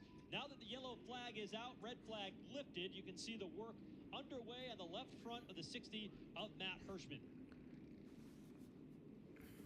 We're trying to get that car going. Earlier today, they had cars rolling out onto the track for practice, and he was just strolling in with his blue jeans and jacket, calm, cool, and collected. That's the way Matt Hirschman usually is. They're going to try to see if they can keep this car on the lead lap, but they've got the old Bear Bond tape out, trying to keep that grill pointed in the right direction and make sure that they get as much cooling to those brakes. That is one thing they will do here on the modifieds for this racetrack. Martinsville, traditionally very heavy on the braking with these long straightaways. They got to make sure they got those vents pushing into those tires to keep those front rotors as cool as possible. This red flag really helped that situation because we've had a couple of really long green flag runs, and you've seen the rotors start glowing with 3/4 of the field. Even after 20 laps or so, these drivers, they're not in cruise control. They're in, you know, chase mode, hard mode. You see Trevor Catalano on the racetrack too. A little bit of smoke billowing out of that race car. He's got a rub on the right rear tire for Trevor Catalano, likely some contact that he might not have been aware of based on that incident here on the front straightaway. So Trevor Catalano is going to come down pit lane. He said something to be interesting. Thompson Speedway, he said, our car was really good last time out, but we had a red flag. And the tires, they changed size as they cooled, and it impacted the setup of our race car. Curious to see if under that long red flag here, whether or not that has an impact on the outcome of this race today. Whether or not those tires that they put on not too long ago, did they grow differently and now have cooled in a way that you don't expect that could impact the performance? We'll keep an eye on that. Especially with our top 2 championship contenders. And there you get a good look at Uncle Trevor in number 56. That's what we're calling him now, as he was the one that actually broke the news to us this afternoon. It's funny that I think amongst the Catalano family, everyone knows who's, and everybody in a family, everybody, and I don't care whose family it is, everybody has that one family member who just loves to break the news to everybody else. Every family has one, and for the Catalanos, it appears to be Trevor's, because we found out about the new addition to the family from Uncle Trevor. I wonder who it is in your family. My family, it's me. Here I am trying to think and lay blame to everybody else and point the finger, and I'm like, nope, I'm the problem. They were able to peel that Nerf bar away from that right rear tire. Trevor Catalano back out on track, but pretty good groove into that tire. I imagine they'll want to come down pit road and see if they can get that replaced before we go back under the green flag. Everybody cycled back around. Luke Baldwin is the race leader. Tommy Catalano second. Austin Beers and Justin Bonsignore now third and fourth. As the field cycles around, a couple of cars have come on and off pit road, including Teddy Hodgson and Brian Newman, who's on pit road in the Ford car with an extended trip on pit lane for him and that car, a driver who finished inside the top 5 of this race 1 year ago. I bet you Trevor Catalano is the type that gets you a Christmas present but can't wait till Christmas. Get so excited. You ever do that? Get so excited about what you give somebody, like, can't get you a present, get you a present. You're gonna love it. You're gonna, here's your present. You don't do that. No, I don't. I don't do that. You don't get excited? No, I don't get excited. Are you a hider? Do you hide your gifts? Yes. Good for you. Yes, I hide my gifts. Working the caution here. I'd ask, but I know your family's watching, and that's just not wise. Well, I can't tell them yet. A man has to have his secrets. We're not there yet. We're not there yet. We've got a long way to go. I was thinking there's a 56 continuing to work on this race car. Out in the 70 York to see Luke Baldwin out in front. His spotter today is Freddie Kraft, who is a spotter for Bubba Wallace, 2311 Racing, the NASCAR Cup Series, and is a modified fan through and through from the Northeast. Host of Door Bumper Clear, the podcast there, along with Tom Baldwin, the owner of that 70 York, and Luke's dad. There's the entire crew up atop the roof here at the Martinsville Speedway. The spotters looking down. And it's cold. It's chilly, being from the Northeast. You think, okay, we're going to Virginia for a couple of days. You're going to pack shorts, a jacket? No. And you gave me so much baloney for not bringing a winter jacket. I did. Hirschman back on pit road. It was Brian Darducci who drove the 3-car at points last Still trying to season. fix the 60. Oh, that thing is Up there on the spotter hell. stand, Brandon Wilkinson, who spots for Ryan Preece, is spotting tonight, as is Ryan Blanchard, who was a spotter for Justin Bonsignore for many years in his championship run, and now the spotter for Zane Smith, all coming from modified racing. Interesting, the two champions. There's Newman going to on pit road, going to the garage. Newman pulls to the infield after a little contact in that incident. Oh, Ryan Newman, tough day for him as he will pull back behind the wall. The field doubled up here along the back straightaway. Luke Baldwin trying to get some heat in the tires of that 70 York, and Tommy Catalano will line up on the front row. We'll get back under the green flag. Will be 76 laps to go when the green flag comes back out here at Martinsville Speedway. Double up, pace car is in. Baldwin to the bottom. All right, we're going green again at last. We'll see if we have a clean start this time. Green flag out, and Baldwin and Catalano. Well, obviously cleaner. It's the advantage going Luke to Baldwin the holding on the inside. Looks like Beer is trying to force the issue out to the inside of Tommy Catalano. Bonsignore to the inside. So he's still in fourth, but now it's a better line. Ooh. Tommy Catalano off of turn number 4. Austin Beers learned that lesson early in the night. You don't get hung out in the outside lane at Martinsville because you go backward. He's on the attack. Bonsignore to third. That's his good friend and fierce competitor on the racetrack. Gives him a little Austin Beers to the inside of Luke Baldwin. He'll take the lead. Austin Beers with Justin Bonsignore in tow back into turn 1. Here's Justin Bonsignore. He'll slide into Bonsignore to second. Baldwin finds himself to the outside lane. Michael Christopher Jr. way up the hill in turns 1 and 2. He continues rolling, but he loses a handful. It also means that Beers now gets the bonus point. Now the gap is 13 points without considering track position. Now I think he has to finish 11th or worse to lose, assuming Bonsignore wins. Putting pressure on third, Steven Kopsick, who continues to battle back. Not only problems early on in the race, having to start toward the tail end of the field, a little bit of a jingle there midway through, and now he's continuing to knock on the door for a top 5. Emmerling looks down to the inside, has a good run on Tommy Catalano. Emmerling to the inside of Tommy Catalano. Bonsignore, what's he going to do? Oh, Kopsick nearly spins Luke Baldwin. 35 degrees sideways on the outside of Eric Goodale as they go back into 1. Nice save by Baldwin that time. It'll lose a handful of spots, but it could have been a lot worse. Here's Ripkema now coming to the inside of the 70 York. Further on up, Justin Bonsignore has gotten in front of Austin Beers. So Bonsignore the leader. Get the bonus point for leading the most laps. He led 47 earlier this evening, and certainly, I believe, actually has led the most laps here tonight thus far. It's pretty close, and he leads the freight train that now includes Patrick Everling, who could be the fastest car on the racetrack in car number 1. Here they are off of turn number 4. He's closed in on those top two pretty quickly, Bonsignor and Beers. Everling is charging like an elephant. Wait, do elephants charge? I don't know. And Everling closing in there, trying to take that runner-up spot away, or at least put pressure on Austin Beers. Drivers work off of turn 4 now. Austin Beers, I think Austin is okay with riding at second right now. But No, Austin Beers, they said you'd be the youngest champion. Austin Beers also hails from Northampton, Pennsylvania. The last time a driver from Pennsylvania won the championship, it was also a driver from Northampton. Tony Hirschman Jr., father of Matt Hirschman and Tony Hirschman, the spotter in NASCAR. Shaky cam. And so that was in 2005. Everling to the inside, trying to get inside of Beers. Takes the spot.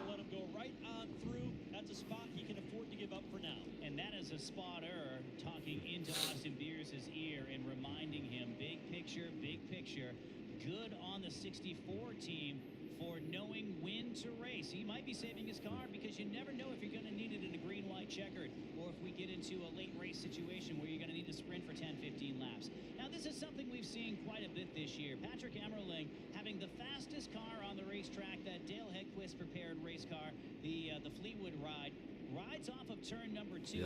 The KPL racing car. Last year, remember in the middle of 2024, they rattled off 3 wins in 5 races. That catapulted them into the championship chase as a first-year team. And then when we came out of the gate of New Smyrna Speedway back in February, they laid it down and won, and kind of just set the motion of saying, if you're coming for the championship, you have to come through the 1 car. Then they had a couple of issues, as you mentioned. They had Right now, they're 5th in the points, first 5 actually. races. We're finally able to shake that, but they've had speed year-round, and that speed is carried to a battle for the lead in turn 2. So the battle for the race lead, but I want to go back to something that we're starting to see out of the 64 car of Austin Beers, who rides in the 3rd position. Remember, 8th is as far back as Austin Beers can go. But you look back in the running order, Austin Beers took 2 tires, 2 rear tires on that last pit stop. Justin Bonsignor took 3 tires. He rides 3rd right now. Connor Jones is in 8th. He's 4 seconds behind Austin Beers. And when you look at the stopwatch, Austin Beers is running lap times that aren't as competitive as they once were. He was about even that time through, but he was running 19.3s while the cars behind him were running 19.2s. Is this more than Austin Beers? Better hope there's not a... Well, maybe you hope there is a... Or is that 2-tire strategy Caution, going to I don't hurt know. them as we work through the final 60 laps of tonight's race? It's very interesting, Joe, because he jumped right into the battle for the lead. He jumped out, he took the lead for a couple of laps. I think Tommy Catalano is clearly the faster car. He just can't get around him. So it's almost a situation where, like, if you go There's back 5th and to 6th. Bill Elliott and Alan Stephen Kowicki Kopsick and Eric Goodale. in 1992, where they had to, or Kowicki led all the perfect amount of laps and just knew to back off once he had that. He wasn't going to lead the most laps and let Bill Elliott go do that, so he led his lap and then backed off. That might be what Austin Beers is doing. Took the cheese, got out there, and then now is settling back. But again, also, you got to be careful. Catalano to the inside. Beers back to 4th. Catalano moves up in car 54. So Catalano gets through. Austin Beers now back to 4th. And he continues to lose ground. You see how he was holding that group up because now Stephen Kopsick is closing in. Justin Bonsignor doing what he needs to So do. for my calculations, Beers can afford to go back as far as 10th place with the bonus point he has. No, he can't. He can only go back to 9th place. No, you don't. No, so 9th place is as far as he can go back because he'll lose a tiebreaker. If Bonsignor wins. As they are about 2 car lengths from each other as they pull off of the corner this time. And now Eric Goodale in the picture, one of only 2 drivers in the field to have picked up a grandfather clock. We have a lot of drivers, our current leader, not one of them, who could pick up a clock for the very first time. Eric Goodale, the other in the field, who rides in that 58 black with yellow trim just outside in the 6th position. So Austin Beers has not allowed Tommy Catalano to drive away and create too much distance, and that speed that you saw out of the 21 and Steven Kopsik has slowed a little bit. About 0.3 of a second is what they fall off as the tires go on the run. So not a big fall off, but when you've got 2 tires to compare to some of the other drivers who have 3, your stuff might go away a little bit faster and a little more drastically if you've got a right front tire that's been on the car for more laps. A couple of things to look at.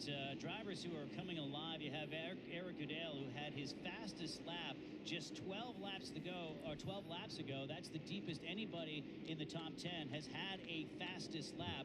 Then you look at Austin Beers, and on lap number 128, which I believe is the race, the lap that he was battling for the lead, had his fastest lap. So he still has speed in the 64, but still concerned. You can't let too much go as the field gets strung out just a little bit.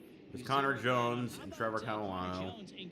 The last cars that Beers can afford to have past him. For the majority of tonight's race.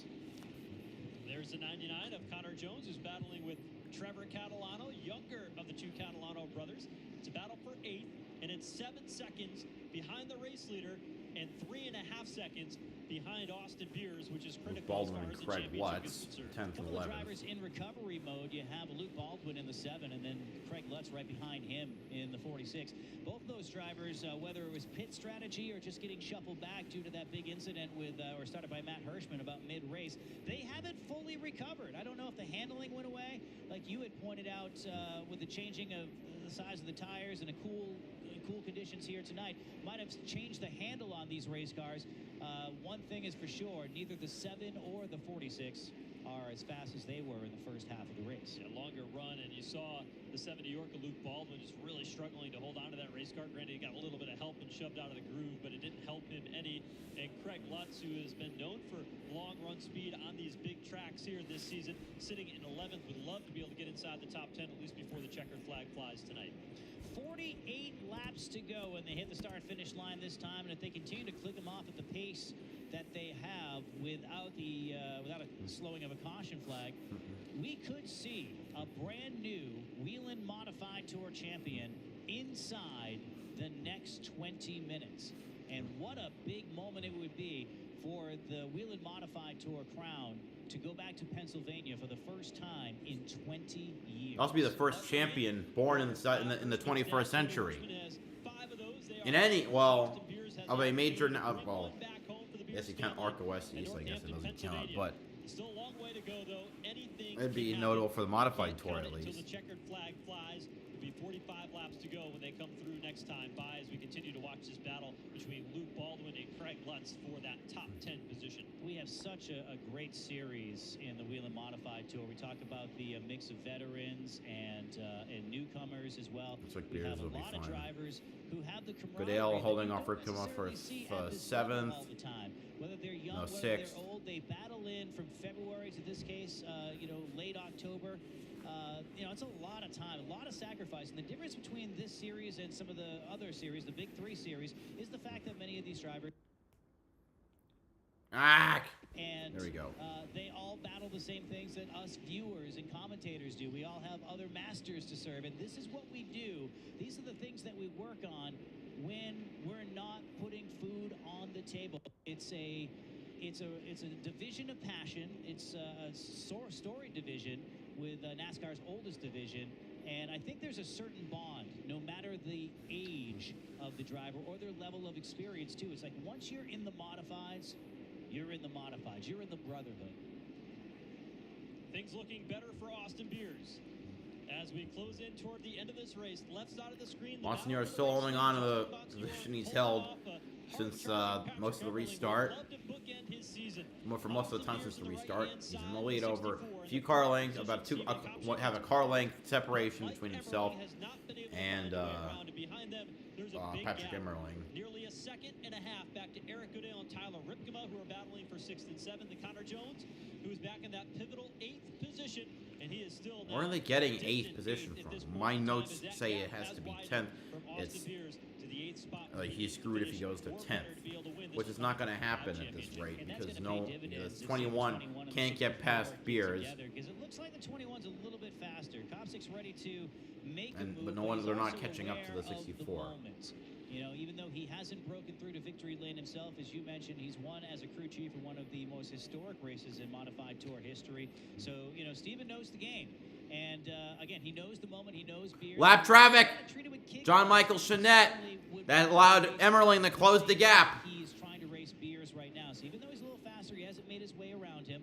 All right. Leaders are in 50. lap Whoa. traffic. This could get interesting. They're on the outside. Still of hasn't John cleared Michael the Chanette, 8. He and does now. Emmerling has closed in. Emmerling trying to get to the bumper. They get around Gerstner. Traffic involved. You see Gerstner in the 55 drifted up the racetrack. Emmerling had a follow suit, swung wide through turns 3 and 4. Single file now back into turn Now 1. getting around Ken Hagee. On the bottom. Does it impact the battle for the win tonight? Hagee out of the way, but Emmerling is there now to the back bumper. Turn 3. It's been very Tom and Jerry between these two drivers. Emmerling will drop back about 5 car lengths only to reel him in, and then Justin pulls ahead. And we've seen it again here in turn number 1. 51 opens up a 3-car length advantage. You can see the rotors starting to glow as we are about 35 laps into this green flag run, and things are really starting to heat up front. Emmerling, you see those rotors are bright red as he tries to track down Justin Bonsignor. 35 laps to go in the 2025 season. Bonsignor with a 2-car length advantage now with free racetrack ahead of him. Some lap traffic, about a half a straightaway ahead, but this has allowed Justin Bonsignor to gap the 1 car of Emmerling. He cannot, or I don't think it's going to be too many more laps before he clinches the lap leader reward for that extra bonus point. Now, no matter what he does tonight, by leading, big trouble, almost trouble off of turn number 2 for Frank Fleming in the number 40. Getting around Chris. Yeah, they're getting around. That Austin Beers had to finish the That's yeah, with the Justin Fleming doing car, the everything. 40 winning car. the race, winning Mike the pole, Fleming. leading a lap, leading the most laps, and he's still up in front, back in a 1. Got Danny Bone and Kyle Bonsignor ahead. Trying to max points just like he did 1 year ago. Right now, Austin Beers plus 6 points to the good as he rides in 4th over Justin Bonsignor in the title chase. And there's something we didn't expect to see either. Kyle Bonsignor, who's in danger of going down 1 lap, started on the front row, had a great run, was one of the leaders of this race, but was caught in the incident about during the middle of the race, and really hasn't recovered himself. He's in danger of going down a lap, and Kyle currently runs 22nd on the racetrack. He's actually 5 laps in arrears. He had to spend some time on pit road. Tough break for Kyle Bonsignor. Such a fast race car, and that is just how it's gone. I mean, he was inside the top 10, outside lane, wrong place, wrong time when that green flag came out under the restart and the Matt Hirschman incident here along the front straightaway. And Bonsignor beaten and battered number 22. But I think as you roll into next season, that's a team that says we have gained a lot this year. We won a race. We returned to victory lane after winning a handful of races before. He's got a car that's capable. They've changed a lot of Justin Bonsignor is pulled away from Patrick Emmerling. But he wishes Austin Beers' car started to pull away from the car, more from the cars in front of him and towards the cars who are chasing him. Whatever it is, but the playing field's a little bit more even this year. And yeah, to your point, guys like 22, 46, 1, they've all really stepped up their game this year. Let's go down to pit road at Jesse Punch. Sly, we've got about 30 laps left in this race. Crew chief in this 64. What can you tell me about the outlook for the remainder of this race? Well, I mean, it's really hard to hear you right now, but we got like 30 laps to go. We're just trying to maintain position. If we can stay where we are, we should be in decent shape for a shot at this championship. We're just trying not to do anything foolish and burn the car up and just maintain what we got. Thanks, Sly. You know, Joe, you made a point earlier about Sly and winning a Modified Tour Championship and how that just meant the world to him. It might not mean the world to anybody else, but driving home alone after a championship with Ron Uhouse right there, you know that it's going to hit him right in the chest. Well, you saw a moment ago, Ron Uhouse, and a rare smile out of both him and Sly to say, all right, I got the hard part done. I got that interview out of the way. And then it's all back to focus. That's a crew right there, just a dynamic group. Kate won it. From the very Both beginning, buffers. Sly always helped the 64, even while working on some of the other cars. He was always a big aid to them. Ron Uhouse, as we talked earlier, a big part of this program, not only as a driver, but now an opportunity to help crew. 25 laps to go. Fruition.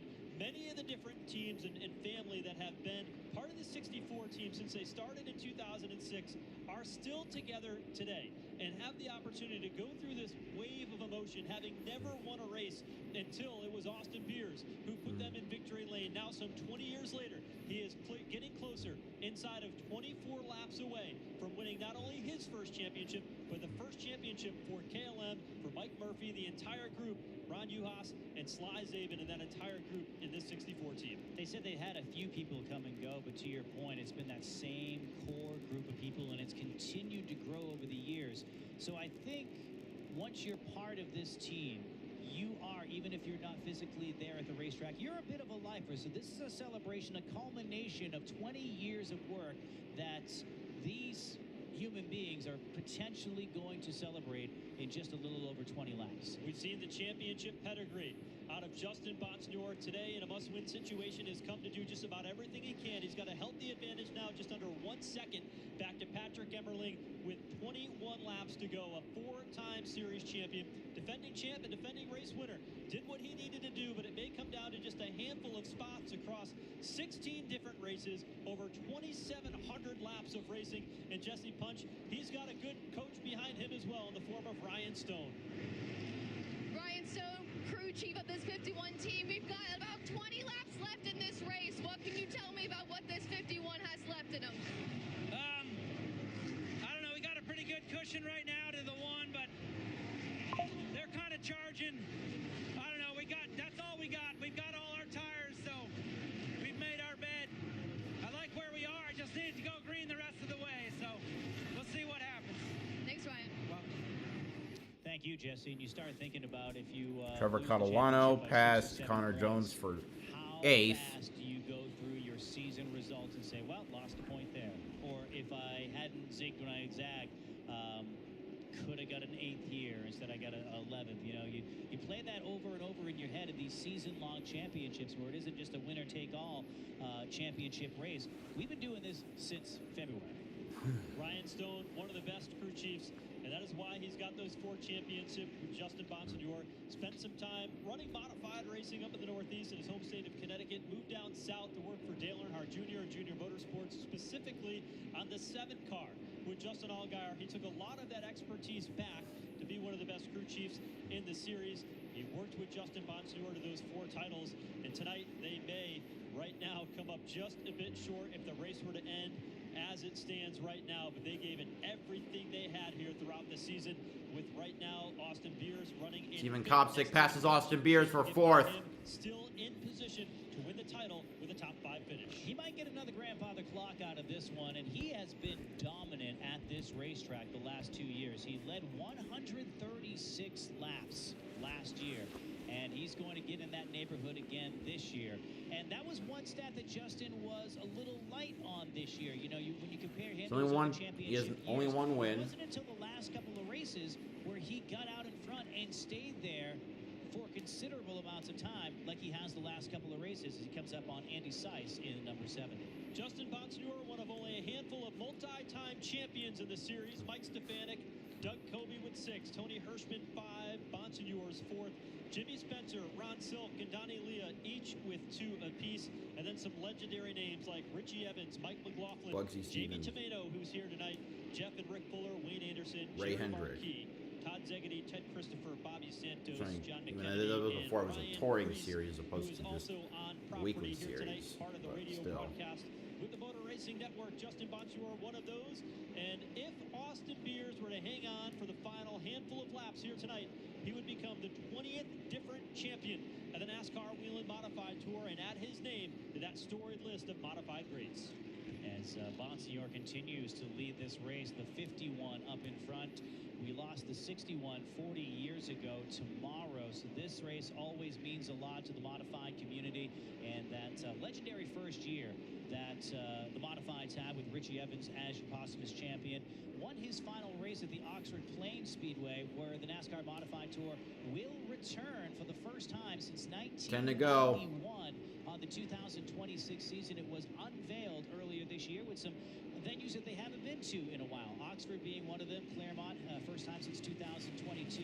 Going to Seekonk Speedway a couple of times, back at White Mountain Sports Park. It's going to be a great night, or excuse me, a great season if you're a bull ring driver, which certainly fits into the mold for some of these guys. Bonsignore sliding his car off turn 2 as he continues to work through lap traffic. Will come down to the line. There'll be 8 laps to go for him and that 51 team. Hirschman directly ahead, and Patrick Emmerling, who's not done yet, is closing in as they get tighter with lap traffic. How many times has he done this? And by he, I mean Patrick Emmerling. He has consistently been Emmerling is the still fastest there. driver at Managed the end of the to race. swipe He has a ton past of the lap second traffic places. like He he's does have swiping a wins. left on Really Tinder. Charging towards the end. If there have been so many occasions where if there were 10 more laps in the race, it would have been Emmerling. 7 to go. Might run out of time here tonight. Then again, might not with lap traffic of Hirschman. There's the battle for the lead down the backstretch. Patrick Emmerling going to have something to say here before the end of this one. See if he can bookend this season with that win at New Smyrna and challenge here in the late going. Bonsignor has been strong, but has tiptoed his way through traffic. He gets past Matt. Bonsignor past Matt Hirschman. Good. Wait. That was a big Oh, Beers is back to 4th. I got so confused when he wasn't in 5th. But no. Wait. So who fell back?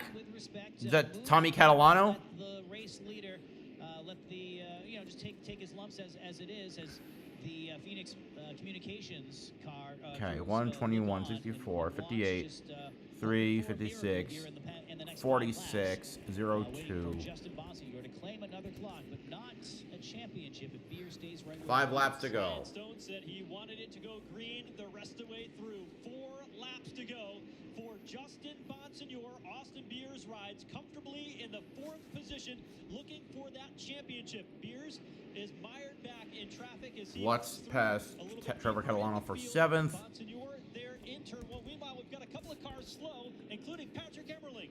The Emmerling, the second place car, is off the pace. Is he out of gas? Turns 3 and 4. Trevor Catalano is slow. The 56 is slow. That car will make it down to pit lane. And the Caution's out. With 3 laps Oh, God. Martinsville, as the one car of Patrick Emmerling is slow to the bottom of turns 3 and 4. His car has come to a stop, and it is just lifeless right in the middle of turns 3 Yeah, and 4. Emmerling is. Oh, God. They must have run out. So the one in the 56 must have run out of gas. And the 54, because he went away. Number 2. All of a sudden, I was watching Catalano. Trevor Catalano had a tire going down. Left rear was way out of tire down on the sorts, and 56. I thought Okay. he might be the one to bring out the late caution. But as it turns out, Patrick Emmerling sits idle. Looks like all 4 tires are up on the number Out of 1 gas? car, the Fleetworks Middlesex Interiors sponsored ride. And WindowNet stays up, but Patrick just kind of chilling out inside the car. So there's a 1 of Patrick Emmerling. Now, what do? You heard the 51. They've taken all their tires. Only a handful of cars being shown on the lead lap as of now, but we'll let NASCAR scoring cycle back around here under the caution. Justin Bonsignor in the 51 car, leading the event. The last thing that he wanted was a caution, and certainly the last thing that Austin Beers wanted was a caution. There is Dad, Eric Beers, down on the pit lane watching. He thought that his son was just moments away from locking up the title, but right now, I mean, the pressure, are they the going to pit for nervousness tires and slides gas? in, something he Or, I mean, didn't pit do for. in the Wheel Modified Tour. Came close before was I'm gonna Eric go. Beers, but his son now has to wait it out at least one more restart before he has the opportunity to secure the title this season. Yeah, talking to both of the Beers on pit road earlier this afternoon, talking to Austin about, hey, has your dad helped you as far as giving some advice just this week about this championship? And Eric never did get one, and he said, you know what, Dad's really hard to read. I really don't know where I stand with him sometimes. And I'm like, that's the most relatable thing possible. And the Beers family will celebrate here tonight if they can hang on for the next couple of laps, but we are going into an overtime situation. So we have crossed lap 200. There is Austin Beers riding in 3rd. Steven Kopchik now 2nd with the problems in Patrick Emmerling. He's being pushed down pit road. Not sure if he's going to refire that one, but we're going to find out here momentarily. What? Pulls in there. Just a sad ending to the... Is he out of gas? But taking a look at timing and scoring, just to recap it, Justin Bonsignor was rolling through the field pretty efficiently.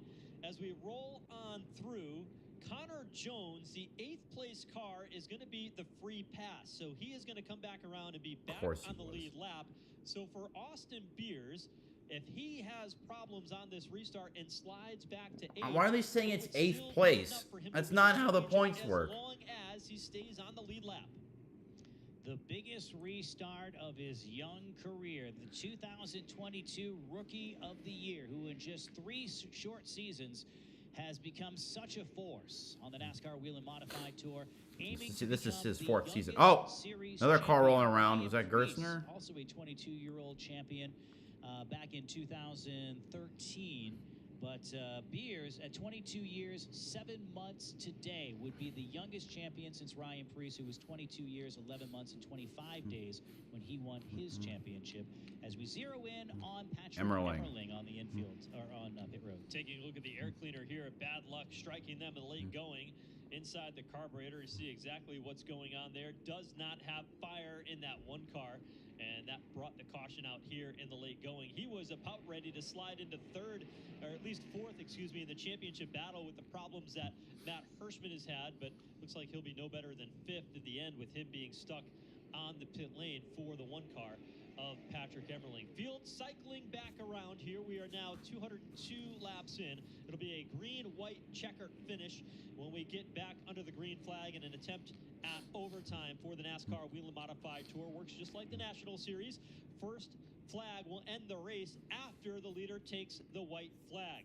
Field comes across the line this time by Wheel & Engineering. Lights will go out atop the pace vehicle. Justin Bonsignor will line up on the inside lane for the start. Stephen Kopsick looking for that very first. One last line of cars on the inside. Austin Beers on the inside, so that's gonna help him by default. Or better, there are only 8 cars on the lead lap. If he finishes on the lead lap, he will be the NASCAR Wheel and Modified Tour champion. We're ready to settle it. He doesn't even have to finish on the lead lap. You idiot. So it's 3 points extra you get for winning a race, not 5. At least in the Modified Tour. The same points as ARCA. But I digress hard. That's chasing him in the championship standings. The driver looking for his first green. Bit of stack up, looks like on the outside lane. We're green again. Oh, we got a almost disaster with the 58. Beers to the inside. He'll take over 2nd. Justin Bonsignor away with the race lead in turn 3. And it is it looks like it'll be a clean end.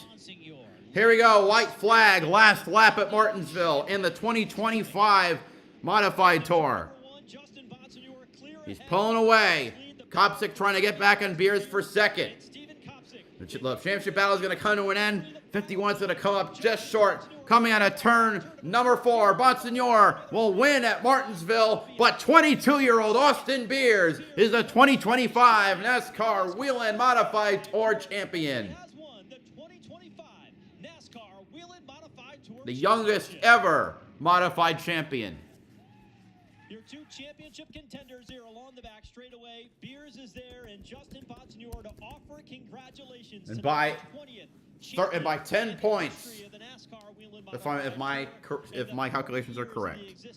No way. The youngest champion at 22 years old. By 9 points. 0 days, setting the record set by Ryan Preece back in 2013. Ironically enough, with the same crew chief, Sly Zabin, as he now becomes a 5-time Wheel and Modified Tour champion. And the first for that man, Mike Murphy, the champion in 20 seasons. KLM Motorsports and the Pride of the Irish have won the Wheel and Modified Tour championship. And that's that.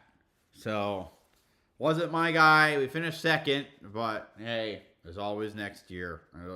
Next year looks like it'll be fun. All right, that does it for the 2025 Modified Tour and the stream. So thanks to everyone who came out. Hope to see you all again. Tomorrow is the Truck Series last penultimate race, the Slim Jim 200, where everyone not named Corey Heim will try to lock themselves in. Thanks everyone who showed up. Hope to see you next time. BowserJrXD signing off. Have a good one.